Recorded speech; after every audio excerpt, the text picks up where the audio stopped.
എല്ലാവർക്കും അടുത്തൊരു വീഡിയോയിലോട്ട് സ്വാഗതം. ഈ ഒരു വീഡിയോയിലൂടെ നമ്മൾ ഡിസ്കസ് ചെയ്യാൻ പോകുന്ന ടോപ്പിക് എന്തുകൊണ്ടാണ് ബിറ്റ്കോയിൻ മറ്റുള്ള ട്രഡീഷണലി ഉള്ള സ്റ്റോർ ഓഫ് വാല്യൂ അസറ്റുകളെ കമ്പയർ ചെയ്യുമ്പോൾ ഒരു superior form of store of value ആണ് എന്ന് പറയുന്നതിൻ്റെ കാരണങ്ങൾ എന്തൊക്കെയാണ്, അതേപോലെ തന്നെ ഇവൻച്വലി കാലക്രമേണ ഫ്യൂച്ചറിൽ എന്തുകൊണ്ട് bitcoin one of the largest അല്ലെങ്കിൽ ഏറ്റവും ടോപ്പിലുള്ള ഒരു വാല്യൂ ഉള്ള ഒരു സ്റ്റോർ ഓഫ് വാല്യൂ ആയി മാറും എന്ന് പറയുന്നതിൻ്റെ കാരണങ്ങളും, അതേപോലെ തന്നെ എന്തുകൊണ്ട് നമ്മളെല്ലാവരും ഒരു ആവറേജ് ആയിട്ടുള്ള ഒട്ടുമിക്ക എല്ലാ ആളുകളിലും നമ്മുടെ ടോട്ടൽ വെൽത്തിൻ്റെ ഒരു സർട്ടൈൻ പെർസെൻറ്റേജ് എങ്കിലും നമ്മൾ ബിറ്റ്കോയിനിൽ സ്റ്റോർ ചെയ്യുക എന്ന് മാത്രമല്ല, നമ്മൾ സെൽഫ് കസ്റ്റഡി ആയിട്ട് നമ്മുടെ കസ്റ്റഡിയിൽ തന്നെ ഒരു ഹാർഡ്വെയർ വാലറ്റിലോ എല്ലാം നമ്മുടെ ഒരു ടോട്ടൽ വെൽത്തിൻ്റെ ഒരു സർട്ടൈൻ പെർസെൻറ്റേജ് ഓഫ് വെൽത്ത് നമ്മൾ ബിറ്റ്കോയിനിൽ എല്ലാവരും നിർബന്ധമായിട്ടും സൂക്ഷിക്കണം എന്ന് പറയുന്നതിൻ്റെ കാരണങ്ങൾ എന്തൊക്കെയാണ് എന്നുള്ളതാണ് ഈ ഒരു വീഡിയോയിലൂടെ നമ്മൾ ഡിസ്കസ് ചെയ്യാൻ പോകുന്നത്. സോ എല്ലാവർക്കും അടുത്തൊരു വീഡിയോയിലോട്ട് സ്വാഗതം. എപ്പോഴും പറയുന്ന പോലെ ഈ ഒരു വീഡിയോ ഇൻഫർമേറ്റീവ് ആകുകയാണെന്നുണ്ടെങ്കിൽ ലൈക്ക് ചെയ്യുക, ആവശ്യമുള്ള ആളുകൾക്ക് ഷെയർ ചെയ്ത് കൊടുക്കുക. അതേപോലെ തന്നെ ഈ ഒരു ചാനൽ നിങ്ങൾ ആദ്യമായിട്ടാണ് കാണുന്നത് എന്നുണ്ടെങ്കിൽ സബ്സ്ക്രൈബ് ചെയ്യാൻ മറക്കാതിരിക്കുക. സോ ഫസ്റ്റ് ഓഫ് ഓൾ, എന്താണ് സ്റ്റോർ ഓഫ് വാല്യൂ? എന്തുകൊണ്ടാണ് നമ്മളിൽ പലരും നമ്മൾ അധ്വാനിച്ചുണ്ടാക്കുന്ന ക്യാഷ് നമ്മുടെ ബാങ്ക് അക്കൗണ്ടിൽ തന്നെ സൂക്ഷിക്കുന്നതിന് പകരം, അത് പണമായിട്ട് തന്നെ സൂക്ഷിക്കുന്നതിന് പകരം മറ്റുള്ള സ്റ്റോർ ഓഫ് വാല്യൂ അസറ്റുകളിൽ, for example properties, real estate, gold, അതേപോലെ തന്നെ സ്റ്റോക്സ്, അത്തരത്തിലുള്ള ട്രഡീഷണലി ഉള്ള സ്റ്റോർ ഓഫ് വാല്യൂ അസറ്റുകളിൽ സൂക്ഷിക്കുന്നതിന് കാരണം എന്താണ് എന്ന് നമുക്ക് നോക്കാം. അതിനുള്ള പ്രധാനമായിട്ടുള്ള കാരണങ്ങൾ എന്താണ്? അതായത് നമ്മൾ ഉപയോഗിക്കുന്ന പെർട്ടിക്കുലർ കറൻസി, ഒരു രാജ്യം ഇഷ്യൂ ചെയ്യുന്ന കറൻസി, പേപ്പർ കറൻസികളെല്ലാം ഫിയറ്റ് കറൻസികളാണ് അല്ലെ. അത് കാലക്രമേണ വാല്യൂ കുറഞ്ഞു വരുന്ന ഒരു കറൻസിയാണ് നമ്മൾ ഇപ്പോൾ ഉപയോഗിക്കുന്ന, വേൾഡ് വൈഡ് ആയിട്ട് ഉപയോഗിക്കുന്ന ഒട്ടുമിക്ക എല്ലാ കറൻസികളും കാലക്രമേണ വാല്യൂ കുറയുന്ന, അതിൻ്റെ പർച്ചേസിംഗ് പവർ കുറയുന്ന കറൻസികളാണ്. അപ്പോൾ ഈ ഒരു ചാർട്ട് നമ്മൾ നോക്കുകയാണെന്നുണ്ടെങ്കിൽ ഇത് ഡോളറിൻ്റെ കഴിഞ്ഞ 100 വർഷത്തെ പർച്ചേസിംഗ് പവറിൻ്റെ ചാർട്ടാണ്. അതൊരു 100 വർഷം മുന്നേ ഒരു $100 കൊണ്ട് കിട്ടുന്നതിൻ്റെ 10-1 സാധനങ്ങൾ പോലും ഇന്ന് നമുക്ക് മേടിക്കാൻ സാധിക്കില്ല അല്ലെ. അപ്പോൾ ഇതേ ഒരു കാര്യം തന്നെയാണ് ഇന്ത്യൻ രൂപയുടെ കാര്യമാണെന്നുണ്ടെങ്കിലും. ഇപ്പോൾ ഒരു 10 വർഷം മുന്നേ നമുക്കൊരു 100 രൂപയ്ക്ക് കിട്ടുന്ന സാധനങ്ങളാണോ നമുക്ക് ഇന്ന് കിട്ടുക? അല്ല. അതിൻ്റെ പകുതി സാധനങ്ങൾ പോലും ചിലപ്പോൾ കിട്ടി എന്ന് വരില്ല. കാരണം എന്താണ്?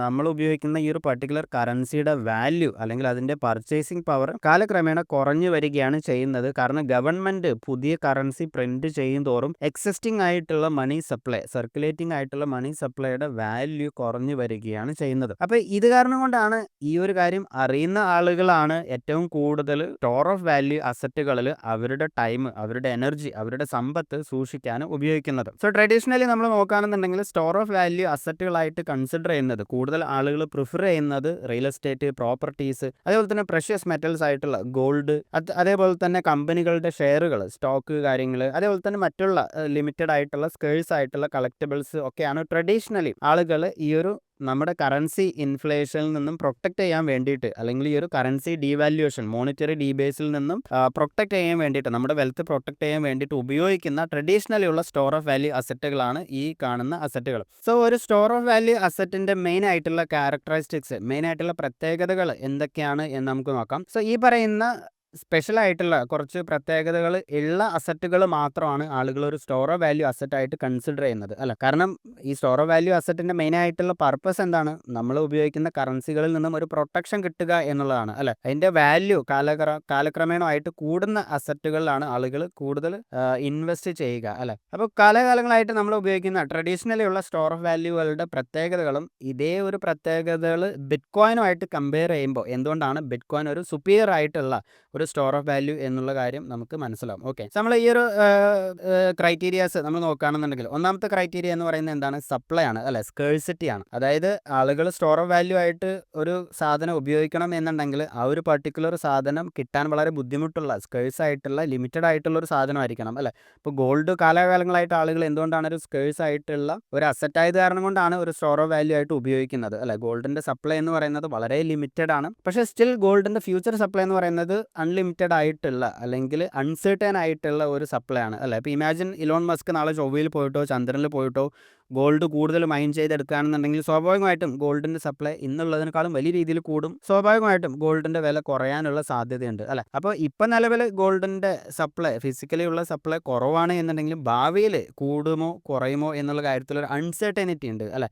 ഇതേപോലെ തന്നെയാണ് റിയൽ എസ്റ്റേറ്റിൻ്റെ കാര്യങ്ങളും. റിയൽ എസ്റ്റേറ്റ് പ്രോപ്പർട്ടി ലാൻഡും ഒക്കെ ഒരു അൺലിമിറ്റഡ് സപ്ലൈ ഉള്ള ഒരു സപ്ലൈ ആണ് അല്ല. അതായത് എത്ര വേണമെന്നുണ്ടെങ്കിലും ബിൽഡിങ് കാര്യങ്ങൾ ഇപ്പോൾ കെട്ടിക്കൊണ്ടിരിക്കുന്നുണ്ട്. ഈവൻ ലാൻഡ് ഇല്ലാത്ത സ്ഥലത്ത് പോലും, ഈവൻ കടൽ നിരത്തിയിട്ട് പോലും ആളുകൾ ഇപ്പോൾ ബിൽഡിങ് കെട്ടുന്നുണ്ട്. അതായത് ഡിമാൻഡിനനുസരിച്ച് സപ്ലൈ കൂടുന്ന ഒരു സംഭവമാണ് റിയൽ എസ്റ്റേറ്റ് പ്രോപ്പർട്ടി എന്നൊക്കെ പറയുന്നത്. ഇതേപോലെ തന്നെയാണ് സ്റ്റോക്സിൻ്റെ ഒരു കമ്പനിയുടെ സ്റ്റോക്കിന് ഡിമാൻഡ് കൂടുന്നതിനനുസരിച്ച് ആ ഒരു പർട്ടിക്കുലർ കമ്പനി ആ ഒരു സ്റ്റോക്ക് കൂടുതൽ ഡൈല്യൂട്ട് ചെയ്യും, കൂടുതൽ ഷെയർ കൂടുതൽ ഇഷ്യൂ ചെയ്യുന്നത് നമുക്ക് കാണാൻ സാധിക്കും. പക്ഷേ ബിറ്റ്കോയിൻ്റെ കേസ് നമ്മൾ നോക്കുകയാണെന്നുണ്ടെങ്കിലോ, ബിറ്റ്കോയിൻ്റെ സപ്ലൈ എന്ന് പറയുന്നത് ഹാർഡ് ക്യാപ്പ് ഉള്ള 21 മില്യൺ സപ്ലൈ ഉള്ള, അതായത് ഫിക്സഡ് ആയിട്ടുള്ള ഫ്യൂച്ചർ സപ്ലൈ പ്രഡിക്റ്റബിൾ ആയിട്ടുള്ള ഏറ്റവും സ്കേഴ്സ് ആയിട്ടുള്ള ഒരു അസറ്റാണ് ബിറ്റ്കോയിൻ. അപ്പോൾ ഈ ഒരു ടേബിൾ നമ്മൾ നോക്കുകയാണെന്നുണ്ടെങ്കിൽ ഏറ്റവും കൂടുതൽ ലിമിറ്റഡ് ആയിട്ടുള്ള സ്കേഴ്സിറ്റി ഉള്ള ഒരു അസറ്റാണ് ബിറ്റ്കോയിൻ. അത് കാരണം കൊണ്ട് തന്നെ ഈ 3 അസറ്റുമായിട്ട് കമ്പയർ ചെയ്യുമ്പോഴും ഏറ്റവും കൂടുതൽ സുപ്പീരിയർ ആയിട്ടുള്ള ഒരു സ്കേഴ്സിറ്റി ഉള്ള ഒരു അസറ്റാണ് ബിറ്റ്കോയിൻ എന്ന് നമുക്ക് കാണാൻ സാധിക്കും. ഇനി അതേപോലെ തന്നെ രണ്ടാമത്തെ ക്രൈറ്റീരിയ നമ്മൾ നോക്കുകയാണെന്നുണ്ടെങ്കിൽ പോർട്ടബിലിറ്റി, അതായത്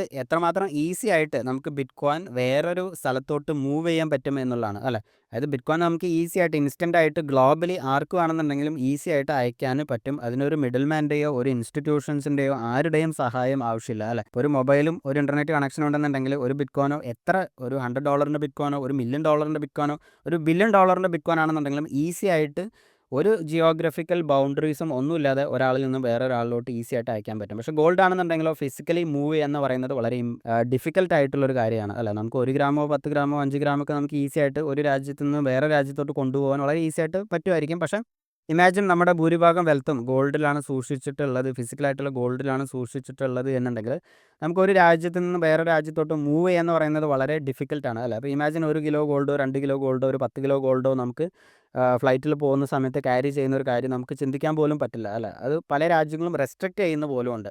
അപ്പോൾ ഇതേപോലെ തന്നെയാണ് റിയൽ എസ്റ്റേറ്റും. നമുക്ക് പ്രോപ്പർട്ടി കാര്യങ്ങളൊക്കെ ഇമ്മൂവബിൾ ആയിട്ടുള്ള, നമുക്ക് ഒരു രാജ്യത്ത് നിന്ന് വേറെ രാജ്യത്തോട്ട് ക്യാരി ചെയ്യാൻ പറ്റാത്ത ഒരു സംഭവമാണ് അല്ലേ. അപ്പോൾ ഇതേപോലെ തന്നെയാണ് സ്റ്റോക്കും ഒരു രാജ്യത്ത് നിന്ന് വേറെ രാജ്യത്തോട്ട് മൂവ് ചെയ്യുക എന്ന് പറയുന്നത് ഡിഫിക്കൽട്ട് ആയിട്ടുള്ള ഒരു കാര്യമാണ്. കാരണം സ്റ്റോക്ക് എന്ന് പറയുന്നത് ഒരു കമ്പനീനെ റെപ്രസെൻ്റ് ചെയ്യുന്ന ഒരു സെക്യൂരിറ്റിയാണ് അല്ലേ. അപ്പോൾ ആ ഒരു സെക്യൂരിറ്റിയുടെ നിയമങ്ങളും കാര്യങ്ങളും എല്ലാം ഒരു രാജ്യത്തിനകത്ത് മാത്രം ഉള്ള ഒരു കാര്യങ്ങളാണ്.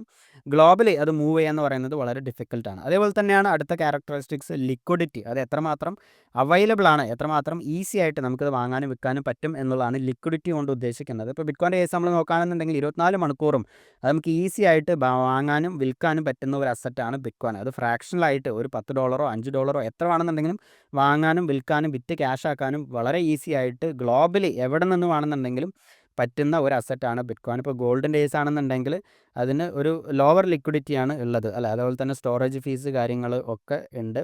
ഇപ്പോൾ റിയൽ എസ്റ്റേറ്റ് ആണെന്നുണ്ടെങ്കിലും വളരെ ഈസി ആയിട്ട് വിൽക്കുക എന്ന് പറയുന്നത് വളരെ ഡിഫിക്കൽട്ടായിട്ടുള്ള ഒരു കാര്യമാണ്. അപ്പോൾ നമ്മുടെ പ്രോപ്പർട്ടിക്ക് ഡിമാൻഡ് ഉണ്ടാകുക എന്ന് പറയുന്നത് നമ്മുടെ ഡിമാൻഡിനനുസരിച്ചായിരിക്കും, നമ്മുടെ ലൊക്കേഷൻ അനുസരിച്ചായിരിക്കും നമുക്കത് വാങ്ങാനും വിൽക്കാനും ഉള്ള ഒരു ഈസിനെസ് എന്ന് പറയുന്നത് അല്ലേ. അപ്പോൾ നമുക്ക് പെട്ടെന്ന് ഒരു സമയത്ത് നമുക്ക് ഇന്ന് തന്നെ ക്യാഷ് വേണമെന്ന് വിചാരിക്കുകയാണെന്നുണ്ടെങ്കിൽ നമുക്ക് ചിലപ്പോൾ നമ്മുടെ കയ്യിലുള്ള പ്രോപ്പർട്ടിയോ വീടോ ലാൻഡോ ഒക്കെ ഒരു ദിവസം കൊണ്ട് തന്നെ അല്ലെങ്കിൽ ഒരു മണിക്കൂർ കൊണ്ട് വിറ്റ് ക്യാഷ് ആക്കുക എന്ന് പറയുന്നത് ഒരിക്കലും നമുക്ക് ചിന്തിക്കാൻ പോലും പറ്റാത്ത ഒരു കാര്യമാണ് അല്ലേ.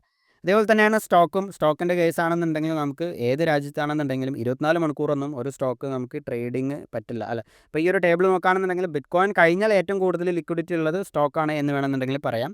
കാരണം ഏത് രാജ്യത്താണെന്നുണ്ടെങ്കിലും രാവിലെ തൊട്ട് വൈകുന്നേരം വരെ സ്റ്റോക്ക് മാർക്കറ്റ് ട്രേഡിങ് അവൈലബിൾ ആണ് അല്ലേ. പക്ഷേ രാത്രിയാണെന്നുണ്ടെങ്കിൽ മറ്റുള്ള ഔട്ട് ഓഫ് ട്രേഡിംഗ് അവേഴ്സിലൊന്നും നമുക്ക് സ്റ്റോക്ക് വാങ്ങാനോ വിൽക്കാനോ ഒന്നും പോസിബിൾ അല്ല. പക്ഷേ ബിറ്റ്കോയിൻ ഗ്ലോബലി വളരെ ലിക്വിഡ് ആയിട്ടുള്ള ഒരു അസറ്റാണ്. അത് കാരണം കൊണ്ട് തന്നെ എപ്പോൾ വേണമെന്നുണ്ടെങ്കിലും 24 മണിക്കൂറും ക്യാഷാക്കി മാറ്റാൻ പറ്റുന്ന ഒരു അസറ്റ് ഈ ഒരു ടേബിൾ നമ്മൾ നോക്കുകയാണെന്നുണ്ടെങ്കിൽ അത് ബിറ്റ്കോയിൻ ആണ് എന്ന് നമുക്ക് കാണാൻ സാധിക്കും. അതേപോലെ തന്നെ കോസ്റ്റ് ആണെന്നുണ്ടെങ്കിലും, അതായത് കോസ്റ്റ് ഓഫ് മെയിൻ്റനൻസ്, അതേപോലെ തന്നെ റിസ്ക് ആണ് എന്നുണ്ടെങ്കിലും ബിറ്റ്കോയിൻ ആണ് ഏറ്റവും കുറവ് എന്ന് നമുക്ക് കാണാൻ സാധിക്കും. ഇപ്പോൾ ഇമാജിൻ നമുക്കൊരു $1 മില്യൺ അല്ലെങ്കിൽ ഒരു $1 ബില്യൺ ബിറ്റ്കോയിൻ ആണെന്നുണ്ടെങ്കിലും ഒരു $100 ബിറ്റ്കോയിൻ ആണെന്നുണ്ടെങ്കിലും നമുക്ക് ഈസി ആയിട്ട് വളരെ ചിലവ് കുറഞ്ഞ രീതിയിൽ ഒരു ലെസ് ദാൻ $1 ഫീസ് മാത്രം കൊടുത്തുകൊണ്ട് നമുക്ക് ഈസി ആയിട്ട് ബ്ലോക്ക് ചെയിൻ വഴി നമുക്ക് വേറൊരാളിലോട്ട് അയക്കാൻ സാധിക്കും.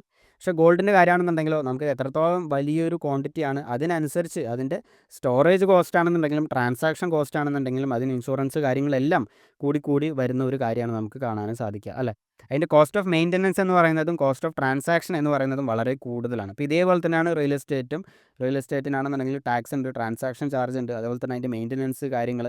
അപ്പോൾ ഇതേപോലെ തന്നെയാണ് സ്റ്റോക്കിൻ്റെ കാര്യങ്ങളാണെന്നുണ്ടെങ്കിലും. അതേപോലെ തന്നെ ഈ ഒരു ടേബിൾ നമ്മൾ നോക്കുകയാണെന്നുണ്ടെങ്കിൽ ഏറ്റവും കോൺഫിസ്കേറ്റ് ചെയ്യാൻ നമ്മുടെ കയ്യിൽ നിന്നും ഏറ്റവും പിടിച്ചെടുക്കാൻ പറ്റാത്ത, അതായത് കോൺഫിസ്കേഷൻ റെസിസ്റ്റൻസ് ഉള്ള ഏറ്റവും സുപ്പീരിയർ ആയിട്ടുള്ള ഒരു അസറ്റ് ബിറ്റ്കോയിൻ ആണ് എന്ന് നമുക്ക് കാണാനും സാധിക്കും. അപ്പോൾ ഏതൊരാൾക്കും ആണെന്നുണ്ടെങ്കിലും ഇപ്പോൾ ഒരു $100 വർത്ത് ഓഫ് ബിറ്റ്കോയിൻ ആണെന്നുണ്ടെങ്കിലും 1 മില്യൺ ആണെന്നുണ്ടെങ്കിലും $1 ബില്യൺ ബിറ്റ്കോയിൻ ആണെന്നുണ്ടെങ്കിലും ഈസി ആയിട്ട് ഏതൊരാൾക്കും ആണെന്നുണ്ടെങ്കിലും ഒരു ഹാർഡ്വെയർ വാലറ്റിൽ ഈസി ആയിട്ട് വേറൊരാളും അറിയാതെ സെൽഫ് കസ്റ്റഡി ആയിട്ട് അയാളുടെ കയ്യിൽ തന്നെ സെൽഫ് കസ്റ്റഡി ചെയ്യാൻ പറ്റുന്ന ഒരേ ഒരു അസറ്റ് ബിറ്റ്കോയിൻ ആണ് എന്ന് നമുക്ക് കാണാനും സാധിക്കും. അത് അയാളുടെ പെർമിഷൻ ഇല്ലാതെ കോൺഫിസ്കേറ്റ് ചെയ്യാന്ന് പറയുന്നത് ഇമ്പോസിബിൾ ആയിട്ടുള്ള ഒരു കാര്യമാണ്. പക്ഷേ ഗോൾഡ് ആണെന്നുണ്ടെങ്കിൽ ഫിസിക്കലാണ്. ഏതൊരാൾക്കും ആണെന്നുണ്ടെങ്കിലും നമുക്ക് ഫിസിക്കലി സീസ് ചെയ്യുക എന്ന് പറയുന്നത് ഈസി ആയിട്ടുള്ളൊരു കാര്യമാണ്. അപ്പോൾ ഈവൻ ഗവൺമെൻറ്റിനാണെന്നുണ്ടെങ്കിലും അതേപോലെ തന്നെ നമ്മളെക്കാളും പവർഫുൾ ആയിട്ടുള്ള ഒരാൾക്ക് നമ്മളെ കീഴ്പ്പെടുത്തിക്കൊണ്ട് നമ്മുടെ കയ്യിലുള്ള ഗോൾഡ് സീസ് ചെയ്യുക അല്ലെങ്കിൽ മോഷ്ടിച്ച് കൊണ്ടുപോകുക എന്ന് പറയുന്നത് വളരെ ഈസി ആയിട്ടുള്ള ഒരു കാര്യമാണ്. അതുപോലെ തന്നെ റിയൽ എസ്റ്റേറ്റ് ആണെന്നുണ്ടെങ്കിലും ഇപ്പോൾ ഗവൺമെൻറ്റിനൊക്കെ സീസ് ചെയ്യുക എന്ന് പറയുന്നത് വളരെ ഈസി ആയിട്ടുള്ള ഒരു കാര്യമാണ്. ഇപ്പോൾ സ്റ്റോക്സിൻ്റെ കാര്യമാണെന്നുണ്ടെങ്കിലും റെഗുലേറ്ററി ഫ്രീസ് കാര്യങ്ങളൊക്കെ വരാൻ വളരെ ഈസിയാണ്. കാരണം സ്റ്റോക്കിൻ്റെ കാര്യങ്ങളും പ്രോപ്പർട്ടീസിൻ്റെ കാര്യങ്ങളും ഇതിൻ്റെ എല്ലാ നിയമങ്ങൾ കൺട്രോൾ ചെയ്യുന്നത് ഗവൺമെൻറ്റാണ്. അത് കാരണം കൊണ്ട് തന്നെ ഗവൺമെൻറ്റിനെ വളരെ ഈസി ആയിട്ട് ഫ്രീസ് ചെയ്യുക, സീസ് ചെയ്യുക എന്ന് പറയുന്നത് വളരെ ഈസി ആയിട്ടുള്ളൊരു കാര്യമാണ്. പക്ഷേ ബിറ്റ്കോയിൻ്റെ കേസ് നമ്മൾ നോക്കുകയാണെന്നുണ്ടെങ്കിൽ കംപ്ലീറ്റ്ലി ഡീസെൻട്രലൈസ് ആയത് കാരണം കൊണ്ട് തന്നെ ഗവൺമെൻറ്റിന് ഇതിന് യാതൊരു റോളുമില്ല. ഇത് നമ്മുടെ കയ്യിൽ നിന്ന് നമ്മുടെ ബിറ്റ്കോയിൻ നമ്മളറിയാതെ നമുക്ക് സീസ് ചെയ്യുക എന്ന് പറയുന്നത് വളരെ ഡിഫിക്കൽട്ട് ആയിട്ടുള്ള ഒരു കാര്യമാണ്. അപ്പോൾ ഇതേപോലെ തന്നെ ഡിവിസിബിലിറ്റി ആണ് എന്നുണ്ടെങ്കിലും ഈ ഒരു 4 ടേബിളിൽ ഏറ്റവും കൂടുതൽ ഡിവിസിബിലിറ്റി ഉള്ള, അതായത് ഏറ്റവും ഫ്രാക്ഷനായിട്ട് ഏറ്റവും ലോ വോളിയത്തിൽ നമുക്ക് ട്രാൻസാക്ട് ചെയ്യാൻ പറ്റുന്ന ഒരു അസറ്റ് എന്ന് പറയുന്നത് ബിറ്റ്കോയിൻ ആണ്. ഒരു ബിറ്റ്കോയിൻ എന്ന് പറയുന്നത് 100 മില്യൺ സത്തോഷീസ് ആണ്. അതൊരു ബിറ്റ്കോയിന് 100 മില്യൺ യൂണിറ്റ്സ് ആയിട്ട് നമുക്ക് സ്പ്ലിറ്റ് ചെയ്യാൻ പറ്റും. അപ്പോൾ ഏറ്റവും കൂടുതൽ ഈ പറയുന്ന ടോട്ടൽ ടേബിൾ നമ്മൾ നോക്കുകയാണെന്നുണ്ടെങ്കിൽ ഏത് ക്യാരക്ടറിസ്റ്റിക്സ് എടുത്ത് നോക്കുകയാണെന്നുണ്ടെങ്കിലും മറ്റുള്ള അസറ്റ് ക്ലാസ്സുമായിട്ട് കമ്പയർ ചെയ്യുമ്പോൾ ബിറ്റ്കോയിൻ ഒരു സുപ്പീരിയർ ആയിട്ടുള്ള ഒരു സ്റ്റോർ ഓഫ് വാല്യൂ ആണ് എന്നുള്ള കാര്യം നമുക്ക് മനസ്സിലാവും. ഇനി അടുത്തതായിട്ട് ഈ പറഞ്ഞ കാര്യങ്ങളെല്ലാം നമുക്ക് റിയൽ ലൈഫിൽ നമ്മൾ നോക്കുകയാണെന്നുണ്ടെങ്കിൽ ഇപ്പം നിലവിലുള്ള ഒരു റിയൽ ലൈഫ് സിറ്റുവേഷൻ ആയിട്ട് നമ്മൾ കമ്പയർ ചെയ്ത് നോക്കുകയാണെന്നുണ്ടെങ്കിൽ എത്രമാത്രം ഇമ്പോർട്ടൻ്റ് ആണ്, ബിറ്റ്കോയിൻ എത്രമാത്രം സുപ്പീരിയർ ആണ്, എന്തുകൊണ്ട് ഞാൻ ആദ്യം പറഞ്ഞ ഈ പറയുന്ന സ്റ്റോർ ഓഫ് വാല്യൂ അസറ്റുകളിൽ നിന്നും ഈ റിയൽ എസ്റ്റേറ്റിൽ നിന്നും പ്രഷ്യസ് മെറ്റൽസിൽ നിന്നും സ്റ്റോക്സിൽ നിന്നും എല്ലാം വലിയൊരു ക്യാപിറ്റൽ വലിയ രീതിയിൽ ബിറ്റ്കോയിനിലോട്ട് ഭാവിയിൽ മൂവ് ആവാനുള്ള ഒരു സാധ്യതയുണ്ട് എന്നുള്ള കാര്യം നമുക്ക് മനസ്സിലാവും. നമുക്കറിയാം ഇപ്പം നിലവിൽ ഏറ്റവും ന്യൂസിലെല്ലാം നിറഞ്ഞു നിൽക്കുന്ന ഒരു ടോപ്പിക്കാണ് ഇറാൻ അല്ലേ. ഇറാനിൽ ഒരുപാട് എക്കണോമിക് പ്രോബ്ലംസ് ഉണ്ട്. അതുപോലെ തന്നെ അവിടെയുള്ള പ്രൊട്ടസ്റ്റ് കാര്യങ്ങൾ നടന്നുകൊണ്ടിരിക്കുന്നുണ്ട്. ഏത് നിമിഷം വേണമെന്നുണ്ടെങ്കിൽ അവിടുത്തെ ഗവൺമെൻറ് മാറാനുള്ള ഒരു സാധ്യതയുണ്ട്. അവിടുത്തെ രാജ്യത്തുള്ള ആളുകൾ ഒരുപാട് പ്രോബ്ലംസിലൂടെയാണ് കടന്നു പോയിക്കൊണ്ടിരിക്കുന്നത്. നമ്മൾ ഏറ്റവും ലേറ്റസ്റ്റ് ആയിട്ടുള്ള ന്യൂസ് നോക്കുകയാണെന്നുണ്ടെങ്കിൽ ആ ഒരു രാജ്യത്തെ കറൻസി ഇറാനി റിയാൽ നമ്മൾ നോക്കുകയാണെന്നുണ്ടെങ്കിൽ മേജർ ആയിട്ടുള്ള കറൻസികളായിട്ട് കമ്പയർ ചെയ്യുമ്പോൾ 0 ആയി മാറി എന്നുള്ളതാണ്. ഇമാജിൻ ഒരു പർട്ടിക്കുലർ രാജ്യത്തിൻ്റെ കറൻസി മറ്റുള്ള കറൻസികളായിട്ട് കമ്പയർ ചെയ്യുമ്പോൾ ഒരു എക്സ്ചേഞ്ച് റേറ്റ് 0 ആയിട്ട് മാറി. ഇമാജിൻ നമ്മുടെ ഇന്ത്യൻ രൂപ ഇപ്പം നിലവിൽ കഴിഞ്ഞ ഒരു മാസം മുന്നേ $US ആയിട്ട് കമ്പയർ ചെയ്യുമ്പോൾ 91 എത്തിയപ്പോൾ തന്നെ ആളുകളും ഒരുപാട് ക്രിറ്റിസിസം പറയുകയുണ്ടായി അല്ലേ. പക്ഷേ ഇമാജിൻ നാളെ ഡോളറുമായിട്ട് കമ്പയർ ചെയ്യുമ്പോൾ ഇന്ത്യൻ രൂപയുടെ വാല്യൂ 0 ആണ് എന്ന് പറയുന്ന ഒരു സിറ്റുവേഷൻ നമുക്ക് ചിന്തിക്കാൻ പോലും പറ്റാത്ത ഒരു കാര്യമാണ് അല്ലേ. അപ്പോൾ അതേ ഒരു സിറ്റുവേഷനിലൂടെയാണ് ഇറാനിലുള്ള ആളുകൾ ഇപ്പോൾ നിലവിൽ പോയിക്കൊണ്ടിരിക്കുന്നത്. ഒരു ഇറാനി റിയാൽ കൊടുത്താൽ $0 ആണ് കിട്ടുക. ഇനി ഇറാനി റിയാൽ യൂറോ ആയിട്ട് കമ്പയർ ആണെന്നുണ്ടെങ്കിലും GBP ബ്രിട്ടീഷ് പൗണ്ടുമായിട്ട് കമ്പയർ ആണെന്നുണ്ടെങ്കിലും സെയിം ആണ്. 0 ആണ് ഇറാനി റിയാലിൻ്റെ വാല്യൂ. ഡോളറുമായിട്ട് കമ്പയർ ചെയ്യുമ്പോൾ 0 ആയി മാറിയിരിക്കുകയാണ്. അപ്പോൾ ഇതേ ഒരു സിനാരിയോ നമ്മൾ ഇന്ത്യയിൽ അല്ലെങ്കിൽ നിങ്ങൾ ഏത് രാജ്യത്താണോ ആ ഒരു രാജ്യത്തുള്ളൊരു സിനാരിയോ ചിന്തിച്ച് നോക്കിയാൽ നിങ്ങൾക്ക് മനസ്സിലാവും. നിങ്ങൾക്ക് ഈ ഒരു ടേബിളിൽ പറയുന്ന കാര്യങ്ങൾ എത്രമാത്രം ഇമ്പോർട്ടൻ്റ് ആണ് എന്നുള്ള കാര്യം നിങ്ങൾക്ക് മനസ്സിലാവും. ഓക്കെ, സോ ഇമാജിൻ നിങ്ങളൊരു ഇറാനിയൻ സിറ്റിസൺ ആണ് എന്ന് വിചാരിക്കുക. അപ്പോൾ നിങ്ങളിപ്പോൾ ഇറാനിലാണ് എന്നുണ്ടെങ്കിൽ നിങ്ങളൊരു സ്റ്റോർ ഓഫ് വാല്യൂ ആയിട്ട് നിങ്ങൾ ഇതുവരെ അധ്വാനിച്ചുണ്ടാക്കിയ ക്യാഷ് എല്ലാം നിങ്ങൾ ബാങ്ക് അക്കൗണ്ടിൽ സൂക്ഷിച്ചിരുന്നു എന്നുണ്ടെങ്കിൽ ഈ പറയുന്ന ഇറാനി റിയാൽ കൊണ്ട് എന്തെങ്കിലും ഉപയോഗം ഉണ്ടോ? ഇല്ല അല്ല. ഇറാനി റിയാലിൻ്റെ വാല്യൂ 0 ആയിട്ട് മാറി. നിങ്ങൾക്ക് അത് വേറൊരു രാജ്യത്തോട്ട് പോകണം എന്നുണ്ടെങ്കിൽ ആ ക്യാഷ് കൊടുത്താൽ നിങ്ങൾക്ക് ഡോളർ പോലും കിട്ടാത്തൊരവസ്ഥയിലൂടെയാണ് പോയിക്കൊണ്ടിരിക്കുന്നത് അല്ലേ. അതേപോലെ തന്നെ നിങ്ങളിനി ആ ഒരു രാജ്യത്ത് നിങ്ങളിപ്പോൾ ഇറാനിലായിരുന്നു, നിങ്ങൾ ടോട്ടൽ നിങ്ങളുടെ വെൽത്ത് മൊത്തം സൂക്ഷിച്ചിട്ടുള്ളത് ഗോൾഡിലായിരുന്നു എന്ന് വിചാരിക്കുക. നിങ്ങൾക്ക് വളരെ ഈസി ആയിട്ട് ഇറാനിൽ നിന്നും വേറൊരു രാജ്യത്തോട്ട് ഈ ഗോൾഡ് ക്യാരി ചെയ്യാൻ പറ്റുമോ? ഇല്ല അല്ലേ. ഗോൾഡ് ഫിസിക്കലായിട്ടുള്ളൊരു സംഭവമായത് കാരണം കൊണ്ട് തന്നെ ഇമാജിൻ നമുക്കൊരു 1 കിലോ ഗോൾഡോ 10 കിലോ ഗോൾഡോ അല്ലെങ്കിൽ ഒരു 50 കിലോ ഗോൾഡൊക്കെ നമുക്ക് ഇറാനിൽ നിന്നും വേറൊരു രാജ്യത്തോട്ട് മൂവ് ചെയ്യുക എന്ന് പറയുന്നത് ഓൾമോസ്റ്റ് ഇമ്പോസിബിൾ ആയിട്ടുള്ളൊരു കാര്യമാണ്. ഈവൻ ആ രാജ്യം തന്നെ അത് റെസ്ട്രിക്റ്റ് ചെയ്യാനുള്ള എല്ലാ സാധ്യതയും നമുക്ക് ഉണ്ട് അല്ലേ. അതേപോലെ തന്നെ ഇതുവരെ നിങ്ങൾ ആ ഒരു രാജ്യത്തുള്ള റിയൽ എസ്റ്റേറ്റ് പ്രോപ്പർട്ടീസിലാണ് ഇൻവെസ്റ്റ് ചെയ്തിരുന്നു എന്നുണ്ടെങ്കിലോ, ഇപ്പോൾ ഒരുപാട് പ്രോട്ടസ്റ്റ് ആ ഒരു രാജ്യത്ത് നടന്നുകൊണ്ടിരിക്കുന്നുണ്ട്. അവിടുത്തെ റിയൽ എസ്റ്റേറ്റിൻ്റെ വാല്യൂ കാര്യങ്ങളൊക്കെ ഒരുപാട് കുറഞ്ഞിട്ട് ഉണ്ടാവാനുള്ള ഒരു സാധ്യത വളരെ കൂടുതലാണ്. അതുമാത്രമല്ല നിങ്ങൾക്ക് ആ ഒരു പ്രോപ്പർട്ടി കാര്യങ്ങൾ വിറ്റ് ഒഴിവാക്കി അത് ക്യാഷാക്കി മാറ്റി വേറെ രാജ്യത്തോട്ട് മൈഗ്രേറ്റ് ചെയ്യണം എന്നുണ്ടെങ്കിലും അത് ഇമ്പോസിബിൾ ആയിട്ടുള്ളൊരു കാര്യമാണ് അല്ലേ. ഇപ്പോൾ ഇറാനിൽ ഇത്തരത്തിലുള്ളൊരു ക്രൈസിസ് കാര്യങ്ങൾ നടക്കുന്നത് കാരണം കൊണ്ട് തന്നെ അവിടെ ഒരു പ്രോപ്പർട്ടീസ് കാര്യങ്ങളൊക്കെ വാങ്ങാൻ പോലും ചിലപ്പോൾ ഒരു ബയർ ഉണ്ടായിക്കൊള്ളണം എന്നില്ല. അതേപോലെ നമ്മൾ ഏതൊരു പർട്ടിക്കുലർ ക്രൈറ്റീരിയ നോക്കുകയാണെന്നുണ്ടെങ്കിൽ പിന്നെ ഈവൻ നിങ്ങൾ അവിടെ സ്റ്റോക്കിലാണ് ഇൻവെസ്റ്റ് ചെയ്തിരുന്നു എന്നുണ്ടെങ്കിൽ ആ ഒരു പർട്ടിക്കുലർ സ്റ്റോക്ക് വിറ്റ് ഒഴിവാക്കാനും നിങ്ങൾക്ക് പറ്റാത്തൊരു സിറ്റുവേഷനിലായിരിക്കും നിങ്ങളിപ്പോൾ ഉണ്ടാവുക. അല്ലെങ്കിൽ ആ ഒരു സ്റ്റോക്കിൻ്റെ ഭാവി എന്താണ് എന്ന് പോലുള്ള കാര്യങ്ങൾ പോലും നമുക്കിപ്പോൾ അറിയില്ല അല്ലേ. അപ്പോൾ ഈ പറയുന്ന ക്യാരക്ടറിസ്റ്റിക്സ് ഒരു സ്റ്റോർ ഓഫ് വാല്യൂ എന്നുള്ള കാര്യത്തിൽ ബിറ്റ്കോയിൻ എത്രമാത്രം സുപ്പീരിയർ ആണ് എന്നുള്ള കാര്യങ്ങൾ നമുക്ക് മനസ്സിലാവണം എന്നുണ്ടെങ്കിൽ ഇറാനിൽ ഇപ്പോൾ നടക്കുന്ന ഇതേ കാര്യങ്ങൾ നമ്മൾ നാളെ നമ്മുടെ രാജ്യത്തും വന്നാൽ എന്ത് സംഭവിക്കും എന്നൊന്ന് ചിന്തിച്ച് നോക്കിയാൽ നമുക്ക് മനസ്സിലാവും. ഞാൻ ആദ്യം പറഞ്ഞ ഈ പോയിന്റ് നിങ്ങൾക്ക് എത്രമാത്രം ഇമ്പോർട്ടൻ്റ് ആണ് എന്നുള്ള കാര്യം നിങ്ങൾക്ക് മനസ്സിലാവും. അത് എന്തുകൊണ്ടാണ് എല്ലാവരും ഒരു സെർട്ടൈൻ പെർസെൻറ്റേജ് വെൽത്ത് എങ്കിലും ബിറ്റ്കോയിനിൽ സൂക്ഷിക്കുക എന്ന് പറയുന്നത്, അതും സെൽഫ് കസ്റ്റഡി ആയിട്ട് സൂക്ഷിക്കുക എന്ന് പറയുന്നത് എത്രമാത്രം ഇമ്പോർട്ടൻ്റ് ആണ് എന്നുള്ള കാര്യം നമുക്ക് മനസ്സിലാവും. സോ നമ്മളിവിടെ നോക്കുകയാണെന്നുണ്ടെങ്കിൽ ഇപ്പോൾ ഇന്ത്യൻ രൂപയാണെന്നുണ്ടെങ്കിലും ഇന്ത്യൻ രൂപയുടെ വാല്യൂ ആണെന്നുണ്ടെങ്കിലും വളരെ വലിയ രീതിയിൽ ഡിപ്രീഷിയേറ്റ് ആയിക്കൊണ്ടിരിക്കുകയാണ് അല്ലേ. ഇപ്പോൾ ഇമാജിൻ നമ്മൾ അധ്വാനിച്ചുണ്ടാക്കുന്ന ക്യാഷ് മൊത്തം നമ്മൾ ബാങ്ക് അക്കൗണ്ടിൽ FD ഇട്ടിരിക്കുകയാണ്, അല്ലെങ്കിൽ ബാങ്ക് അക്കൗണ്ടിൽ നമ്മുടെ സേവിങ്സ് ബാങ്ക് അക്കൗണ്ടിൽ സൂക്ഷിച്ച് വെക്കുകയാണെന്നുണ്ടെങ്കിൽ ഭാവിയിൽ ഇതേപോലെ ഇറാനിയൻ കറൻസിക്ക് സംഭവിച്ച അതേപോലെ നമ്മുടെ ഇന്ത്യൻ രൂപയ്ക്കും സംഭവിക്കില്ല എന്ന് നമുക്ക് ഒരു ഉറപ്പും പറയാൻ സാധിക്കില്ല അല്ല. അതേപോലെ തന്നെ ഭാവിയിൽ നമ്മുടെ ഭരണകൂടവും ഇതേപോലെ ഇറാനിയൻ ഭരണകൂടത്തെ പോലെ നാളെ ഒരു ഡിക്റ്റേറ്റർഷിപ്പിലൊക്കെ പോവുകയാണെന്നുണ്ടെങ്കിൽ ഇതേപോലെ പല സാങ്ഷൻ കാര്യങ്ങൾ വരാനുള്ള സാധ്യതയുണ്ട്. ഇതേപോലെ അവിടുത്തെ റിയൽ എസ്റ്റേറ്റ് ആണെന്നുണ്ടെങ്കിലും അവിടുത്തെ സ്റ്റോക്ക് മാർക്കറ്റ് ആണെന്നുണ്ടെങ്കിലും അവിടുത്തെ കറൻസി ആണെന്നുണ്ടെങ്കിലും ഒക്കെ ഒരു ക്രൈസിസിലൂടെ പോകാനുള്ള ഒരു സാധ്യതയുണ്ട് അല്ലേ. ഒരു പർട്ടിക്കുലർ സമയത്ത് നമ്മുടെ വെൽത്ത് കംപ്ലീറ്റ് ആയിട്ട് ഒരു സീറോ ആയി മാറുന്ന ഒരു അവസ്ഥയിലൂടെ നമുക്ക് ഒരിക്കലും ചിന്തിക്കാൻ പോലും പറ്റാത്ത ഒരു അവസ്ഥയാണ് അല്ലേ. അപ്പോൾ ഇത്തരത്തിലുള്ള കാര്യങ്ങൾ നമ്മൾ ചിന്തിക്കുകയാണെന്നുണ്ടെങ്കിൽ നമുക്ക് മനസ്സിലാവും ബിറ്റ്കോയിൻ എത്രമാത്രം സുപ്പീരിയർ ആയിട്ടുള്ള ഒരു ഗ്ലോബൽ സ്റ്റോർ ഓഫ് വാല്യൂ അസറ്റാണ് എന്നുള്ള കാര്യം നമുക്ക് മനസ്സിലാവും. എന്തായാലും ഇതാണ് ഈ ഒരു വീഡിയോ കൊണ്ട് ഉദ്ദേശിച്ചിട്ടുള്ള ഒരു കാര്യം എന്ന് പറയുന്നത്. സോ എല്ലാവർക്കും ഈ ഒരു വീഡിയോ ഇൻഫർമേറ്റീവ് ആയി എന്ന് വിശ്വസിക്കുന്നു. ഇൻഫർമേറ്റീവ് ആണ് എന്നുണ്ടെങ്കിൽ എപ്പോഴും പറയുന്ന പോലെ ലൈക്ക് ചെയ്യുക,